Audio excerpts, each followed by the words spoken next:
President Biden বিশেষ করে তার ফরেন পলিসিকে নির্ধারণ করেছেন কেন্দ্রবিন্দুতে, অর্থাৎ গণতন্ত্র এবং মানবাধিকার। তো সেইটুকু পরিলক্ষিত হয়নি, দেখা গিয়েছে এর আগে আমরা যতটুকু দেখেছি। তো এবার আশা করা হচ্ছে যে ভারত হয়তো যুক্তরাষ্ট্রের যে নীতি, বিশেষ করে মানবাধিকার এবং গণতন্ত্র, তাদের যে পররাষ্ট্রনীতির মূল। আসসালামু আলাইকুম, কেমন আছেন ভিউয়ার্স? আশা করি ভালো আছেন। দেশ ও দেশের বাইরে থেকে যারা ভিডিওটি দেখছেন সবাইকে জানাই আন্তরিক শুভেচ্ছা অভিনন্দন। তো যুক্তরাষ্ট্রের হোয়াইট হাউস থেকে ফজল আনসারি তিনি গোপন কিছু তথ্য দিয়েছে।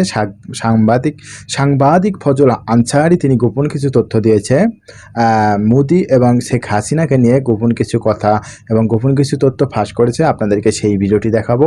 তো ভিডিওটি অনেক ইম্পর্টেন্ট একটি ভিডিও, অবশ্যই পুরো ভিডিওটি মনোযোগ সহকারে দেখবেন। যে যুক্তরাষ্ট্রের হোয়াইট হাউস থেকে ফজল আনসারি সাংবাদিক তিনি কি বলেছেন, তো অবশ্যই আপনাদেরকে সেই ভিডিওটি দেখাবো। তো ভিডিওতে যাওয়ার আগে যারা যারা আমার চ্যানেলটি সাবস্ক্রাইব করেন অবশ্যই আমার চ্যানেলটি সাবস্ক্রাইব করবেন, আর যারা অলরেডি সাবস্ক্রাইব করেছেন তাদেরকে জানাই অসংখ্য ধন্যবাদ। তো চলুন ভিডিওতে যাওয়া যাক।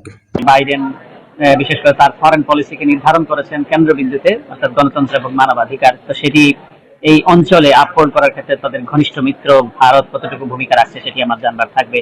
এবং বিশেষ করে যেহেতু আমি বাংলাদেশি সাংবাদিক, বাংলাদেশে গণতন্ত্র বাড়িত করবার জন্য, মুক্ত মত প্রতিষ্ঠা করার জন্য আমরা যুক্তরাষ্ট্র প্রশাসনের নিরস প্রচেষ্টা দেখতে পাচ্ছি, এবং তারা আগামী নির্বাচনকে অবাধ, নিরপেক্ষ এবং গ্রহণযোগ্য করবার জন্য তারা একটি ভূমিকা নিয়েছেন। সম্মেলন শুরু হবে, অর্থাৎ প্রেসিডেন্ট বাইডেন এবং যুক্তরাষ্ট্র সফররত ভারতের প্রধানমন্ত্রী নরেন্দ্র মোদী এই হোয়াইট হাউসের এই ইস্টরুমটিতে আসবেন এবং তারা একটি ওপেনিং রিমার্কস দেবেন, অর্থাৎ উদ্বোধনী বক্তব্য দিবেন, তারপরে সাংবাদিকদের প্রশ্ন নেবেন। তো সংবাদ সম্মেলন বলতে যে বোঝায়, যেটি ধারণা পেয়েছি, হয়তো সে খুব বেশি পরিমাণ প্রশ্ন সেখানে আজকে থাকবে না, খুব নির্দিষ্ট এবং নির্ধারিত প্রশ্নই থাকবে, কারণ সেরকম অবারিত সংবাদ সম্মেলন সেটি হবে বলে মনে হয় না, যেটি ধারণা পেয়েছি। যদি হয় তাহলে তো ভালো, সেক্ষেত্রে আমারও প্রশ্ন থাকবে, বিশেষ করে বাংলাদেশের এ অঞ্চলে, শুধু বাংলাদেশ নয়, ভারত এবং এশীয় অঞ্চলের যে গণতন্ত্র, মানবাধিকার, তারপরে অর্থনৈতিক স্টেবিলিটি, ডেমোক্রেটিক স্টেবিলিটি, এসব নিয়ে বৃহৎ গণতান্ত্রিক রাষ্ট্র হিসেবে ভারতের চিন্তা ভাবনা কি, সে বিষয়ে আমার প্রশ্ন থাকবে। একই সঙ্গে প্রেসিডেন্ট বাইডেনের সঙ্গে সুযোগ পেলে থাকবে বলে রাখি, কারণ আমার চেষ্টা থাকবে যে প্রেসিডেন্ট বাইডেন বিশেষ করে তার ফরেন পলিসিকে নির্ধারণ করেছেন কেন্দ্রবিন্দুতে, অর্থাৎ গণতন্ত্র এবং মানবাধিকার। তো সেটি এই অঞ্চলে আপহরণ করার ক্ষেত্রে তাদের ঘনিষ্ঠ মিত্র ভারত কতটুকু ভূমিকা রাখছে সেটি আমার জানবার থাকবে। এবং বিশেষ করে যেহেতু আমি বাংলাদেশি সাংবাদিক, বাংলাদেশে গণতন্ত্র বাড়িত করবার জন্য, মুক্ত মত প্রতিষ্ঠা করার জন্য আমরা যুক্তরাষ্ট্র প্রশাসনের নিরস প্রচেষ্টা দেখতে পাচ্ছি, এবং তারা আগামী নির্বাচনকে অবাধ, নিরপেক্ষ এবং গ্রহণযোগ্য করবার জন্য তারা একটি ভূমিকা নিয়েছেন। তো সেটি আমাকে একটু বসতে বলা হয়েছে, কারণ কিছুক্ষণের মধ্যে প্রেসিডেন্ট এখানে আসবেন। তো যেটি বলা হচ্ছে যে এই বিষয়ে জানা থাকবে যে প্রেসিডেন্ট বাইডেন এর ভূমিকাটা কি, অর্থাৎ ভারত দুটি গুরুত্বপূর্ণ বিষয় হচ্ছে যে ভারত হচ্ছে সবচেয়ে বড় গণতান্ত্রিক রাষ্ট্র, একই সঙ্গে যুক্তরাষ্ট্র সবচেয়ে ওল্ডেস্ট ডেমোক্রেসি বলা হয়, সবচেয়ে পুরনো গণতন্ত্র এবং সবচেয়ে বড় গণতন্ত্রের দুই নেতা আজকে আনুষ্ঠানিক বৈঠকে মিলিত হয়েছেন। প্রধানমন্ত্রী মোদী সকালে সেখানে এসেছেন, সকাল 10টায়, কিছু পরে তাকে আনুষ্ঠানিকভাবে অভ্যর্থনা জানানো হয়েছে সাউথ লনে।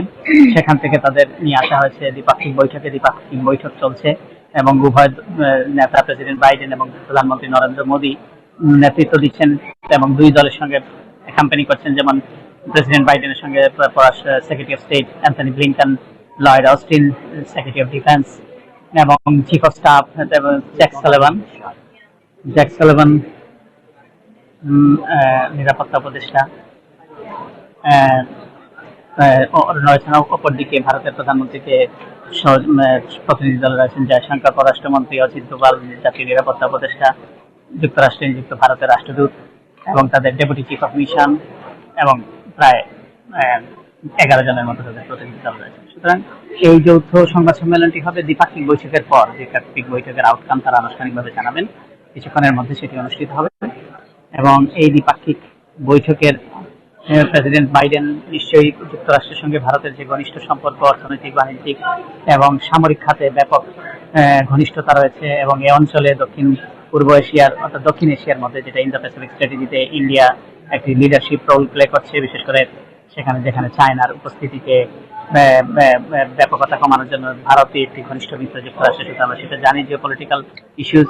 একই সঙ্গে যেটি করা হবে সেটি হচ্ছে যেমন আমরা জানি যে প্রায় 75 জন কংগ্রেসম্যান এবং সিনেটর তারা প্রেসিডেন্ট বাইডেনকে একটি চিঠির মাধ্যমে জানিয়েছেন যে যুক্তরাষ্ট্র প্রেসিডেন্ট যাতে এটি মনে রাখেন যে ভারতের যে মুক্ত মতের যে সমস্যা রয়েছে, বাংলাদেশ ভারতে যে যে যেভাবে সংখ্যালঘু নির্যাতন, মানবাধিকার লঙ্ঘন, রাজনৈতিক বিরুদ্ধ মতকে দমন করবার পরিস্থিতি, সেগুলি যাতে অ্যাড্রেস করেন সেইভাবে তারা একটা চিঠি দিয়েছেন। যাতে এর আগেও আমি এটা বলেছি, চিঠিতে অনেকেই স্বাক্ষর করেছেন কংগ্রেসম্যান এবং সিনেটর, তারা এই চিঠিটি দিয়েছেন। গত 20 জুন স্বাক্ষরিত এই চিঠিতে বলা হয়েছে প্রেসিডেন্ট বাইডেন যাতে মানবাধিকারের বিষয়টি উত্থাপন করেন এবং দুই দেশের যে ভ্যালুজ, ডেমোক্রেটিক ভ্যালুজ, সেটিকে যাতে হাইলাইট করেন।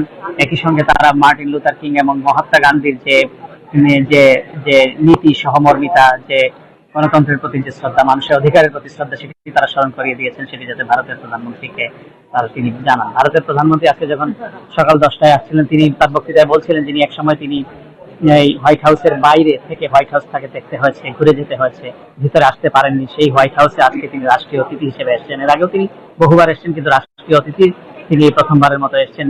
কারণ রাষ্ট্রীয় অতিথি বলতে যা বোঝায়, রাষ্ট্রীয় সকল ধরনের আনুষ্ঠানিকতা থাকে। তিনি যৌথ কংগ্রেসের বক্তৃতা করবেন, যদিও দুজন কংগ্রেসম্যান তার বক্তৃতায় থাকবেন না বলে জানিয়ে দিয়েছেন, ইলহান ওমর এবং রাশিদা তাইব, এবং অনেকেই তার এই বক্তৃতা নিয়ে প্রশ্ন করেছেন। তো অবশ্যই গণতন্ত্রের বৃহৎ গণতান্ত্রিক রাষ্ট্র ভারতে গণতন্ত্রের যে যে যেমন ফ্রিডম হাউসের একটি রিপোর্টে বলা হয়েছে যে ফ্রি ডেমোক্রেসি এখন একটা পার্শিয়াল ডেমোক্রেসির দিকে ধাবিত হচ্ছে, এটি একটি উদ্বেগের বিষয়। তো এবং একই সঙ্গে বাংলাদেশের যে গণতন্ত্র এবং মত প্রকাশের ক্ষেত্রে পররাষ্ট্র হিসেবে যুক্তরাষ্ট্রের যে ভূমিকা রয়েছে, তেমনি বৃহৎ প্রতিবেশী গণতান্ত্রিক রাষ্ট্র হিসেবে ভারতের সেই গণতন্ত্রের প্রতি সহমর্মিতা সেটুকু পরিলক্ষিত হয়নি, দেখা গিয়েছে এর আগে আমরা যতটুকু দেখেছি। তো এবার আশা করা হচ্ছে যে ভারত হয়তো যুক্তরাষ্ট্রের যে নীতি, বিশেষ করে মানবাধিকার এবং গণতন্ত্র, তাদের যে পররাষ্ট্র নীতির মূল ভিত্তি, সেটির উপরে তারা যে রিজনাল যে স্ট্র্যাটেজি নিয়েছে, সেই স্ট্র্যাটেজিতে হয়তো সেটা তারা আশা প্রকাশ করছেন যে যুক্তরাষ্ট্রের সঙ্গে ভারত থাকবে, যেহেতু ভারত ঘনিষ্ঠ মিত্র। এবং আমরা জানি যে বাংলাদেশে আবার প্রধানমন্ত্রী যে নির্বাচনের প্রতিবন্ধকতা, একটি মানুষের প্রতিনিধিত্বশীল সরকার যাতে প্রতিষ্ঠিত করতে যারা বাধা হয়ে দাঁড়াবেন, অর্থাৎ অবাধ সুষ্ঠু এবং নিরপেক্ষ নির্বাচনকে যারা নিজেদের মতো পরিচয় করতে চাইবেন, তাদের বিরুদ্ধে এবং ভিসা নীতি ঘোষণা করেছে, আমরা সেটা জানি। এবং সেখানে সরকারি কর্মকর্তা সাবেক এবং বর্তমান বিভিন্ন পর্যায়ে তারা এটি বলেছে যে তাদের ক্ষেত্রে এটি ব্যবহার করা হবে। তো যাই হোক, দুই রাষ্ট্র এবং সরকার প্রধান কিছুক্ষণের মধ্যে ইস্ট রুমে আসবেন, এবং আমরা দেখতে পাচ্ছি এখানে জনাকীর্ণ সংবাদ সম্মেলন, এবং ভারতের পক্ষ থেকে ভারতের প্রধানমন্ত্রীকে সঙ্গে বেশ বড়সড় একটি মিডিয়া টিম এসছে, তারা কভার করছেন হোয়াইট হাউস, এবং যুক্তরাষ্ট্রের করেসপন্ডেন্টরা তো রয়েছে। তো যাই হোক, আপনারা এই সংবাদ সম্মেলন বিভিন্ন নেটওয়ার্কের মাধ্যমে যুক্তরাষ্ট্রের লাইভ সরাসরি সম্প্রচার করা হবে, সেটির মাধ্যমে আপনারা দেখতে পাবেন। তবে আমাদের এইটুকু জাস্ট আপনাদের সঙ্গে শেয়ার করা যে ভারতের প্রধানমন্ত্রী নরেন্দ্র মোদী যুক্তরাষ্ট্র সফর করছেন, দ্বিপাক্ষিক বৈঠক অনুষ্ঠিত হচ্ছে, কিছুক্ষণের মধ্যে এখানে আসবেন। তারপরে সন্ধ্যায় একটি রাষ্ট্রীয় ভোজ রয়েছে, অর্থাৎ রাষ্ট্রীয়, যেটাকে স্টেট ডিনার বলা হয়, অর্থাৎ আনুষ্ঠানিকভাবে তাকে ভোজ সভায় আমন্ত্রণ জানানো হবে, ভোজ, সেখানেও আমাদের থাকবার কথা রয়েছে কভার করবার জন্য। তো নিশ্চয়ই আমাদের সেই অনুষ্ঠানটিতেও। তো ভিউয়ার্স, কেমন লাগলো ভিডিওটি? আশা করি পুরো ভিডিওটি মনোযোগ সহকারে দেখেছেন। তো যদি ভিডিওটি ভালো লেগে থাকে অবশ্যই ভিডিওটিতে একটা লাইক দিবেন, আর ভিডিওটি আপনার বন্ধুর কাছে শেয়ার করবেন। আর নিত্য নতুন নিউজ পেতে আমাদের চ্যানেলটি সাবস্ক্রাইব করতে ভুলবেন না। তো আজকের মতো এখানে শেষ, পরবর্তীতে আবার দেখা হবে যে কোনো নতুন ভিডিও নিয়ে আপনাদের মাঝে হাজির হব। খোদা হাফেজ।